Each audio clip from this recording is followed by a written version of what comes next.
Hey guys, Tim here with Lifts and Docks. On today's video, what we've got for you is the Craftlander standard canopy end tie-up. This is something that for a rookie or even a seasoned boat lift canopy owner, they can run into areas of frustration with tying up the ends of their Craftlander canopies. And what we're here to do today is to give you some tips and tricks out in the field, show you the do's and don'ts and how to get it done. There's just no real good information out there to show you how to do it right now. But we'll get into that a little bit later. Now, one thing I want to point out, that this video is for standard canopies only. We have two types of canopies. We have a high top canopy, like you can see here on the right, and then we have the standard canopy, which is on the left. If your canopy is like this, the one on the left, then this video is for you. If you have a high top canopy, you're not going to get a whole lot out of this. For the rest of you guys, here we go. We got a video to show you how to properly tie up the end of your Craftlander standard canopy. The audio was shot out in the field. The audio is a little off, and I apologize for that, but we did our best. So enjoy the video. Here we go. All right, guys, Tim here with Lifts and Docks. Today I want to talk to you about a common issue that we see customers have, in particular with their standard canopy fabrics. The issue is, as you can see here on the one of the ends, there's a rope system that keeps tension evenly on the end of the fabric.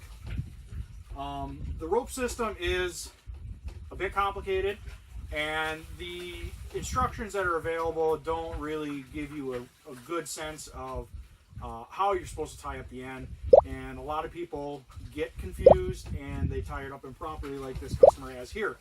So today we were out here doing some other work for this customer. We noticed this, we're going to fix this up for them, and then hopefully they'll be able to do this repeatedly every season on their own after they have this example. So what happens here is that the instructions, again, are not clear. The rope is supposed to loop up through this bow here, which is called your mid-end bow, and this bow here, which is called your end bow. And through confusion, perhaps frustration, whatever it might be, I see a lot of customers do this where they just wrap it up on the end here. The problem with this is you're not pulling very good tension on the end of the fabric, and in very windy conditions it's going to flop around. So let's fix this up for them and get it right.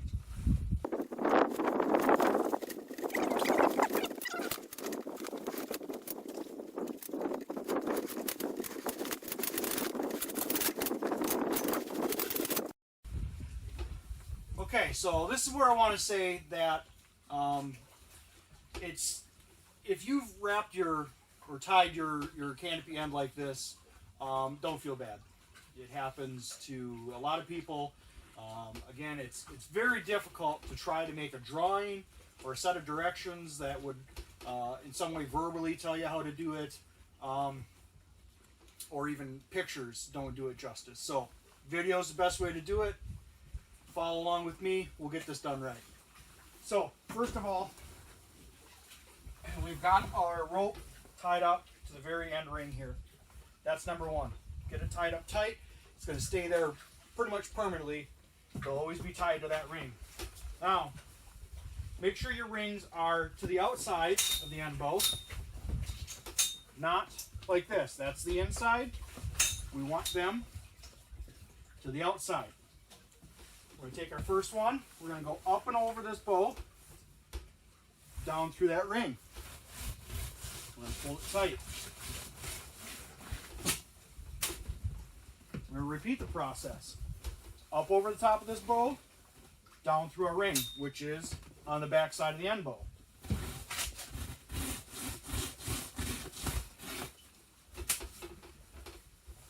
Up over the top, down through the ring. Once you have an example to follow, it's actually a very simple system, and is probably the best system for keeping a nice even tension on the end of your canopy fabric. Again, the unfortunate thing is it is a bit complicated, but sometimes more complicated equals more better. In this case, that's true. So again, up over the top, down through our ring. That's on the back side of the bow. I'm just giving them just a little tug here. You don't have to get wild with it. Just a little tug as you go. Now another thing to point out too is that right now it is more or less October 1st. You're probably saying to yourself, why worry about it? It's October 1st. You're going to be pulling this out in 2 weeks anyway. Well, it is important. In the fall, we do tend to get a lot of nasty storms here right towards the end of our season. And a lot of high winds, things like that. Just the other day we had, it was not quite tornado, but it was a very, very large thunderstorm come through here. Could have easily grabbed this end, ripped it up. You don't want that. You know, you want to always make sure you got it right. So let me back up here. I know I kind of skipped a step. So once we got down to our end ring there is a lot of different methods from this point as to how you finish it off. If you look at Craftlander's actual written directions, they look a little different than this. Every installer's got a little bit different flair. This is my flair. So we're going to come here at the end. We're going to just thread this excess rope back through these rings. We're going to get over to here, and I'm going to go back that way with it. I'm going to come back through this ring. So now what we're doing is we're kind of pulling tension this way too. We're going to do that, and then you just tie it off. Nothing fancy, no real Boy Scout knots here, just simple half hitches, whatever you come up with, whatever works for you is good. So there you have it. Nice solid tension on the end. It's holding the fabric down and it's stretching it out. That way it'll prevent wrinkles, sags, wind whip, all that other stuff. So any other questions? We got more videos you can look at. Thanks for watching.